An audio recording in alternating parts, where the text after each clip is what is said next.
Hi, and welcome to Occam's Razor, where the simplest answer is often the truth and common sense reigns supreme. Today, we're going to take a look at the mainstream media's absolute failure to report what's important on Donald Trump's so-called hush money case and why they should be reporting on the fact that this case should never have been brought. So, leave a comment, like the video, subscribe to the channel, whack that bell, and here we go.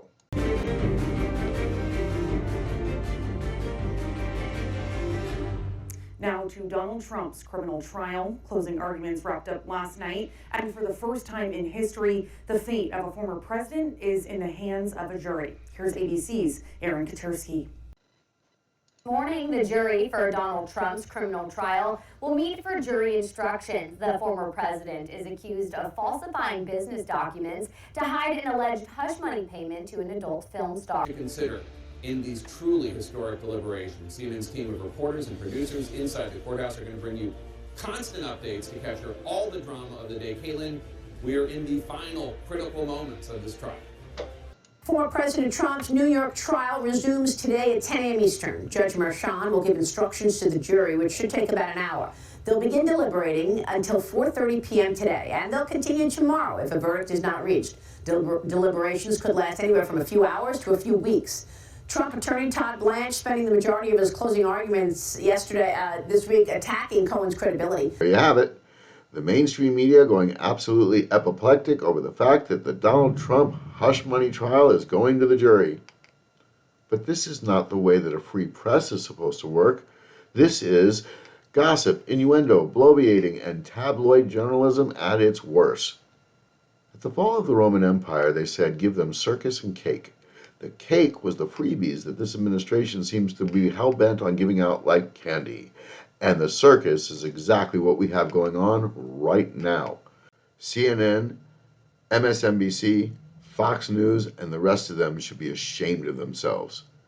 Because the mainstream media, in debating the merits or lack thereof of this case, is completely irrelevant.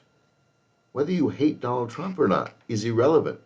Whether you think he's a threat to our democracy or not is irrelevant. His constitutional rights as a citizen of this country are being violated, and whether you're on the left or the right, you should be appalled. There is no case because there is no crime. How do we know? Well, starting with the grand jury. At the indictment, when the grand jury met, Stormy Daniels did not testify. Why not? Because her testimony would have conflicted with Michael Cohen's, creating a problem, and the case would have been thrown out. But she was brought as a witness. Number two, there was no charge leveled against Donald Trump until the final summation by the prosecutors. That's unconstitutional. You have to know what you're charged with in order to prepare an adequate defense. Number three, the witnesses that were being brought by the prosecution, the defense has the right to know who those witnesses are before they're called so that they can prepare an adequate defense. But Judge Marchand didn't let that happen. For whatever reason, the defense didn't know who the witnesses would be.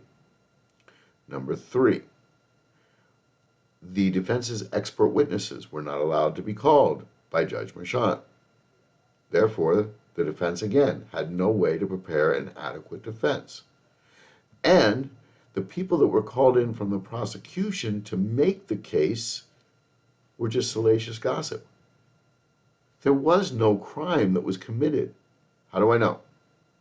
Because the Department of Justice had a chance to prosecute this case, and they didn't, because there was no crime. The Federal Elections Committee had a chance to prosecute this, and they didn't. And not only didn't they prosecute it, they didn't even find Donald Trump.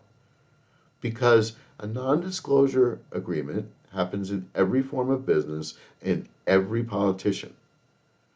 And what they're alleging that Donald Trump did, every politician does. That's called normal campaigning. So you'd have to throw every politician in jail if this was a crime, but it's not a crime. There is no crime to have sex with a porn star, and that's not even proved. That's alleged. There is no crime to pay somebody to shut up, which she violated. There is no crime in paying legal expenses to your attorney. There is a crime, but it's not by Donald Trump. It's by the Department of Justice. It's by Judge Merchan. It's by Alvin Bragg for violating Donald Trump's constitutional rights and due process under the law. What do I mean? Well, there's some weird things going on that require some investigation. Judge Merchan should have recused himself. Why? Because he has a clear conflict of interest. He's conflicted. He's corrupt. How do you know? Because he contributed to the Biden campaign and his daughter is making millions of dollars off of this case. That's not okay. Then you have the fact that Judge Merchan somehow is even the judge on this case because the judge is supposed to be selected randomly. But by coincidence, he's also the judge in the Bannon case and every other case that has anything to do with Donald Trump. Should be investigated. Alvin Bragg, for bringing a case that he knew was not a crime, and he knew that his witnesses were lying and would be willing to perjure themselves. The both of them should be disbarred and banned from practicing law, if not thrown in jail. That is a crime. The gag order. How do you gag a defendant in a criminal court case? The gag order wasn't designed to do that. The gag order was designed to protect the defendant. And yet, everybody on the prosecution side was allowed to say whatever they want and monetize the trial, and Donald Trump had to be quiet. That seems like a violation of due process as well. The bottom line is that this case should have never been brought, and every single judicial expert and legal theory expert says exactly the same thing. We are in a very dark time in this country if we allow trials like this to happen. The only reason this trial is happening, the only crime that Donald Trump committed was the fact that he was willing to run for president of the United States, and he's winning. And stuff like this happens in the former Soviet Union and in communist countries. But it's not supposed to happen here. And whether you're the biggest Donald Trump supporter or the ardent Donald Trump hater, you should want this to stop immediately. Because if you really think you can win, beat him at the ballot. That's how it's done. This is Occam's razor. That's the simple truth. This is common sense. So leave a comment, subscribe to the channel, whack that bell, and we'll see you next time.